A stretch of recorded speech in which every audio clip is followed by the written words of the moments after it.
PSA Reloaded, man. It's your boy 3-Letter Man. Subscribe to the channel. Follow me on Twitter, Instagram, where to follow your boy at. Please hit the like button. I really appreciate that. If you would like to leave a small donation, you can also at $ PSA Hip Hop on Cash App. Y'all see the title of this particular blog, man.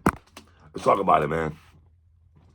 We are taking it back to the 80s for this conversation. So many young bucks who follow me or just love me for battle rap talk or whatever it is. This ain't for y'all right now. This is for the old heads.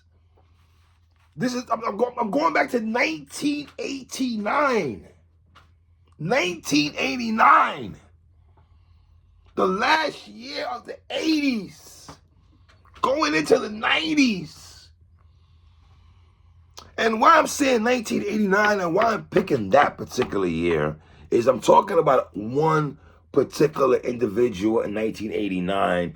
And the reason why I'm picking this individual, because I had a conversation with somebody recently about this individual. And numerous times, me and Watson have talked about this individual also. Shout out to my brother Watson right quick. Special Ed. Special Ed. And you know what's funny? We always talk about the youngins that came into hip-hop. You know, Prodigy said from Mobb Deep, I'm only 19, but my mind is old. We got the youngsters. We got the young black teenagers. Criss Cross. But for whatever reason, we never speak about this one particular individual who at 16 years old, Flatbush, Brooklyn, New York, Special Ed, Eddie Archer is his name. I said this numerous times on numerous channels I've had. Special Ed is probably the first rapper, quote unquote, that I seen with my own two eyes in the 80s. I remember going on Flatbush Avenue. I'm talking about the Kenwood Theaters over there. And Special Ed would come out of a car, whatever it is. And that's when I saw girls would go crazy over a rapper. That was the first time I actually seen with my own two eyes where women will go crazy over a rapper, and that was Special Ed, right? Obviously, me living around Flatbush, I lived on Caton Avenue and everything like that. Not far from the Bush, I always saw him, right? Like when he said the high school that I attend is Erasmus Hall. I went to the boys club back in the 80s across the street from Erasmus Hall. But that's a different day for a different story, right? But I'm saying this, man. We never talk about the fact at 16 years old, 1989, the brother Special Ed came with one of the biggest songs that year is I Got It Made. Now, in 1988, I can say Raw Bass, It Takes Two. It Takes Two, I can say that was one of the biggest songs in 1988, right? But in 89, I can make the argument, who had a bigger song than I Got It Made? Dun, dun, dun, dun, dun, dun, dun, dun, dun. Boom, boom, boom, boom, boom. Oh, let me not go that bag. Oh, y'all right quick. Slow down, Theo. Kill it right quick. Y'all want me to get my Rozelle bag. You know what I'm saying? Human beatbox bag. Y'all don't be getting a Bismarcky bag. Y'all don't be getting that bag. Hey, you don't be getting that bag. Stay focused, Steve. Now, going back to 1989, right?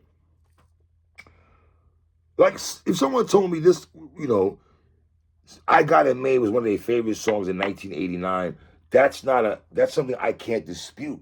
If someone said Special Ed Youngest in Charge was one of their favorite albums in 1989, I can't dispute that. Now, was it a certified classic album?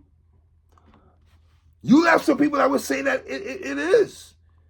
I think it's a fire album. I think it's a strong 4, teetering a 4.5. I don't think I would give it a 5 like album, but that doesn't mean that's not a fire album. Let's be clear on that, right? And if you go back to 1989 and the artists that came out that year, like all the artists that came out in 1989, right? You got Kwame dropped the album, De La Soul, Ghetto Boys, Kool G Rap and DJ Polo dropped Road to Riches, right? Nice and Smooth, Kool Moe Dee. Gang Starr dropped their first album in 1989, Gang Starr. No More Mr. Nice Guy, that was in 1989. LL Cool J, Walking with a Panther. What had on there? Big Old Butt. I'm the type of guy and stuff like that, right? Heavy D and the Boys, R.I.P. Heavy D. You know what I mean? EPMD dropped their second album in 1989, Unfinished Business, right? Because they're another group right there, EPMD, to me. For whatever reason, I can't say that because they have 2 albums in the 80s, right? MC Lyte had 2 albums in the 80s, right? Kane had 2 albums in the 80s because he dropped, it's a Big Daddy thing, dropped in 89 after, Half Step and everything like that. That's what Smooth Operator, Young Gifted and Black was on that project. MC Lyte dropped an album in 89, Biz Markie, R.I.P. Biz Mark. DJ Jazzy Jeff and the Fresh Prince, yes. You know what I mean? Jungle Brothers, Queen Latifah, Third Base dropped the Cactus album. You know what I'm saying? Raw Bass, Easy DJ Rock, Chub Rock, and Redhead Kingpin. So you add Special Ed into the mix with all those people right there, and it's like, Ed could do no wrong in 89. You know what I mean? I guess my point is this. Does hip-hop give Special Ed his props for holding down 89? And I feel like I'm saying respectfully, I'm not saying he was the MVP of 89. But then again, I'm saying he was the MVP of 89 because I Get It Made was one of the biggest songs. I don't know about the other boroughs, Queens, Manhattan, Long Island, but I know in Brooklyn, that was the soundtrack of our life in 89. That song was getting played at all the block parties. Block parties. You feel what I'm saying?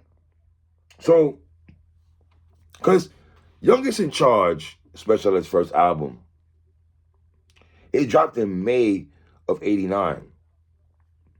So we're saying that whole summer, that's all we're playing is Special Ed. When we're outside, going to the corner store, or waiting for the ice cream truck to come out of the block, everyone's playing Special Ed.